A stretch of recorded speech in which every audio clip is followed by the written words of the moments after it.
Hello बच्चों, let's see the question. A bulb emits light of wavelength lambda equals 4500 angstrom. The bulb is rated as 150 watt and 8% of the energy is emitted as light. How many photons are emitted by the bulb per second? Now to answer this question, first we will discuss here the key concept. And here the key concept will be energy of a photon which is given as E equals SC divided by lambda.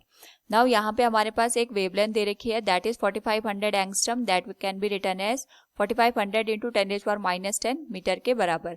इस particular case में हमारे पास जो bulb है इसकी जो power है ये 150 what के बराबर दे रखी है और यहाँ पे हमें पर second number of photon calculate करने हैं. तो सबसे पहले यहाँ पे अगर हम जो बल्ब है इसकी एनर्जी को कैलकुलेट करेंगे that will be power into time. Time की वैल्यू 1 सेकेंड हो जाएगी, पावर 150 वॉट हमें दे रखा है. तो यहाँ पे हमारे पास जो एनर्जी आएगी दैट विल बी 150 जूल. और यहाँ पे 150 जूल में से केवल 8% ही लाइट में कन्वर्ट हो पाती है. So we can write it will be given as 150 into 8 divided by 100. और यही जो हमारे पास लाइट एनर्जी है फोटोन के थ्रू हमें प्रोवाइड की जा रही है. तो suppose n number of photon लग रहे हैं और एक फोटोन की एनर्जी होती है SC डिवाइडेड बाई लैम्डा के बराबर. यहाँ पे 0 से 0 कैंसिल हो जाएगा. It will B 5 2 10 and 5 3 15. तो ये आ जाएगा 24 divided by 2 that will become 12.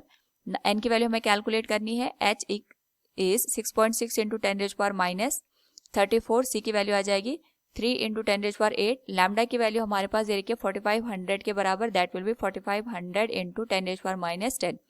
तो इस केस में n की जो वैल्यू होगी it will be 12 into 45 into 10⁻8 and this value will be divided by 19.8 into 10 raise to power. यह आ जाएगा हमारे पास -34 प्लस 8 -26 के बराबर. सो अगर हम इस होल वैल्यू को यहाँ पे सॉल्व करें इट विल बी 27.2 इंटू 10⁻18.